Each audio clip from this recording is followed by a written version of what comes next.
Hello everyone. So I often think about some advice that I'd give my 18-year-old self, and today I thought about putting some of those thoughts into video form and just sharing it with you guys. I mean, there's definitely things that I wish I had a better grasp on when I was younger. Things that could have definitely upped my game. I mean, there are over 1,000 pieces of advice I would give my 18-year-old self, such as not making people hold like buttons in photos. But I've condensed it down into 5 points, and I hope that these are helpful to you. So when I was 18, I was still living with my parents in the suburbs of Nashville, Tennessee. I had recently gotten my first iPhone, which was my first smartphone ever. I had saved up like over 700 bucks just to buy this iPhone 5.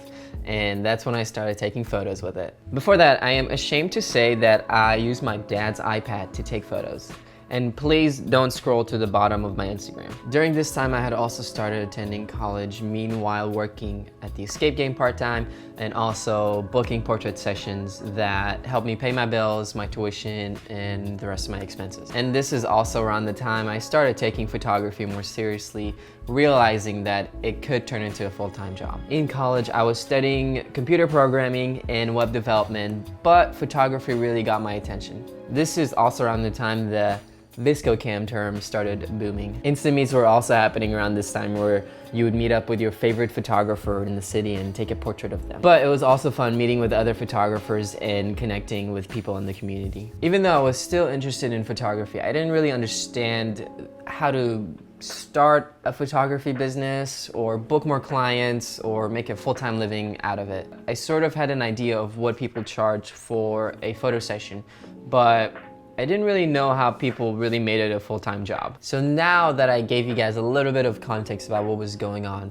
around that age for me, here are 5 tips that I think I would have given myself at 18. Master your mental game. If we were to take care of ourselves emotionally, I think that we would treat each other better. The world would be a better place. We would have more growth. There would be less violence and just negative things happening. This advice is not meant only for 18-year-olds, but it's for people of all age groups. It's critical to understand the things that hold you back and how you treat people and how you value yourself as a human. This isn't something that has to be solved by the time you turn 18, but it's just something to be aware of. I mean, 6 years later, this is something that I still deal with today, such as being aware of my emotions and how I feel in the moment, and being able to express those. And that's something that I'm still working on. Okay, my next tip for you is to be grateful. Guys, I can't encourage you enough to eat as many grapes as you can when you're 18. I'm just messing with you guys. I meant to say be grateful. We have so much to be thankful for, such as a couch, a door. I'm thankful for this dog. Shoes, I like these shoes. My fiance's beautiful artwork, and coffee.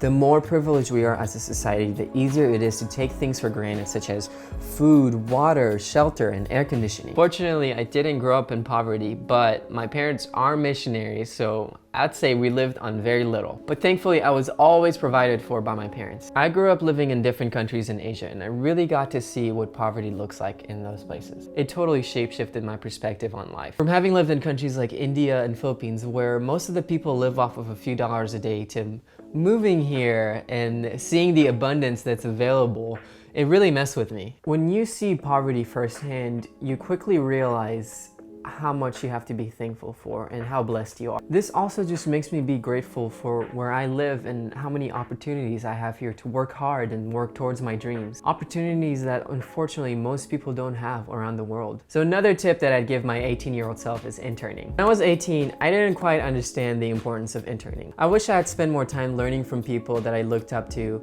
in photography and videography. At 17 or 18, interning for someone that I truly admired would have really helped me grow creatively. Taking some time by adding value to that person's life by helping them with as many things as possible would have really helped me gain life experiences and lessons that I didn't learn until recently. And this leads me to my next tip, which is entitlement. Entitlement is not going to get you anywhere, but hard work and kindness will. I'd say a lot of kids around my age, once they graduate out of high school, think that they have life figured out and that everything's just gonna be handed to them on a platter. This type of mentality doesn't really work in the creative world. I definitely had a sense of entitlement when I got on Instagram's suggested user list, where I started getting thousands of followers and people commenting and liking and getting all this attention. but I really didn't know what I was doing. I thought I was this big shot who cracked the system and had it all figured out, but I didn't really know anything. I definitely had a sense of entitlement because I didn't want to go intern for someone. But having a balance between doing your own personal projects but also growing alongside someone else is really valuable. I think there's definitely something to mastering your craft, continuous learning, and not having a sense of entitlement. And my last tip for you is to give more. I would have challenged myself by being more active in donating my time, not just through photography or videography, but also just being a helping hand. I remember that once I got out of high school, I was so caught up in trying to get through college and working hard and growing my portfolio to where I realized that I wasn't really giving away my time and helping my community. When you give more, you grow more. And I understand that living as a creative is challenging. It's like they always say, it's feast or famine. And I understand that financial security isn't always consistent and there are phases of life where you just have to work hard. But even if you have a little, give a little. So all the things that I just mentioned to you guys are things that I'm still working on till this day. I mean, it's a never-ending process. They're all areas that I hope to continue to grow in and challenge myself in, and also inspire others to do the same. Keep pushing yourself and be proactive, and I hope that this is inspiring. If it has been inspiring, please share with your friends. Make sure to like and subscribe. It helps out a ton, and I'll see you guys soon.